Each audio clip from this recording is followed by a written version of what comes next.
Hello, everybody. Hoping I'm going to be able to persuade you to sign up to my new petition that's protesting the domestic violence campaign, which has just been launched by one of our big charity organisations, Mission Australia. They've launched a new homeless appeal, which features this terrified mother and her child escaping from a violent father. That's a really tragic situation, and no one could deny the importance of providing shelter for women and children who are being terrorised by violent men. But that's only part of the story. The reality is that children in violent families are just as likely to be cowering from their mothers as from their fathers. Children are more likely to actually be killed by their mothers. In Australia, women account for 52% of child homicides. In our community, there are many people who grew up afraid of their mothers. A major study here found that 23% of young people were aware of domestic violence against their mothers or stepmothers, but almost as many, 22%, witnessed violence against their fathers or stepfathers by their mothers or stepmothers. There's actually been over 40 years of international research which shows that most domestic violence is actually two-way, involving violent women as well as men. That's one of the conclusions from the famous PASC project, which involved 42 scholars from 20 universities, summarising 1,700 peer-reviewed studies. Only by stopping all family violence will we break the cycle of violence that teaches children to repeat these destructive patterns. So we have to challenge the lies pretending domestic violence is simply about dangerous men controlling their families. That's less than 1% of all family violence, according to one of our key Australian researchers, Kim Halford, who is a professor of clinical psychology at the University of Queensland, and he's done a lot of research in this area. Mission Australia's campaign is cynically exploiting our natural sympathy for women and children when they're well aware that men and children are also victims of women's violence. Look at this. This is a Mission Australia website, and where they actually acknowledge that women and children are victims of female violence in the home. But when it comes to running a big appeal, they sell out the truth to fill their coffers. I'm sure you all know about the famous campaigner Erin Pizzey, who started the first refuge in Britain back in the 1970s. And she was subjected to death threats when she first started to speak out against women's violence.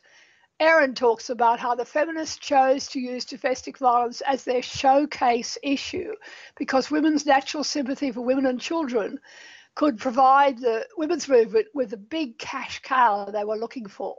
They've been milking it ever since.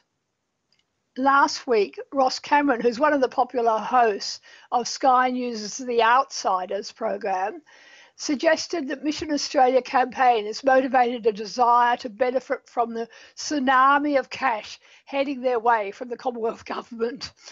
That's actually the money, of course, being paid out to organisers choosing to virtue signalling by conforming to the feminist script, pretending that that only males perpetrate domestic violence.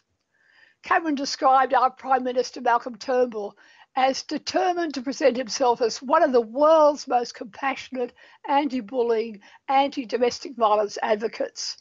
Turnbull regularly boasts of spending hundreds of millions of dollars on his Respect for Women domestic violence campaign. As Ross Cameron pointed out, there's no evidence that any of this money actually reduces domestic violence. What Ross Cameron said was, "My hunch is if you get a couple of 100,000 males, fathers, on their way to work, labouring like Atlas under the weight of regulations, fines, tolls and charges to feed their families, and you greet them first thing in the morning with images of themselves as violent wife beaters, well, I'm convinced that doesn't actually reduce the amount of domestic violence taking place." And Ross Cameron concluded, "So I say, if you've got a spare $10 in your pockets, don't waste it on Mission Australia. Hear, hear." Isn't it nice to see this brave man telling it as he sees it? Ross Cameron's a former MP, a popular, influential man, and he's one of the few willing to be honest on this issue. I always think back to how we look back in shame at our past failure to protect children from sexual abuse by failing to acknowledge what was happening to them. Help me call out Mission Australia for selling out children by denying the real risks they're experiencing in violent homes.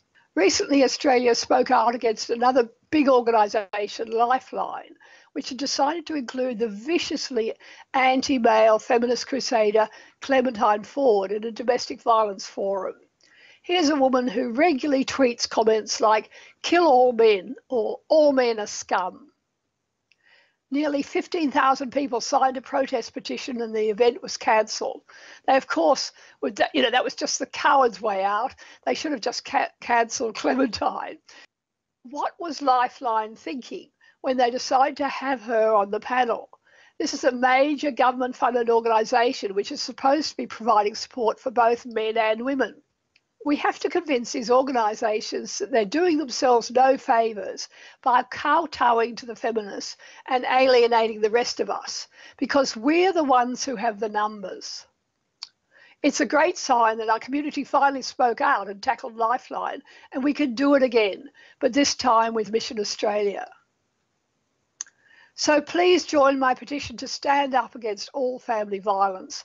We ask Mission Australia to cancel their offensive anti-male campaign and tell the truth about this important social issue. Please sign the petition. Details are in the low bar below the video, and help me promote this video and recruit people to make sure Mission Australia gets the message.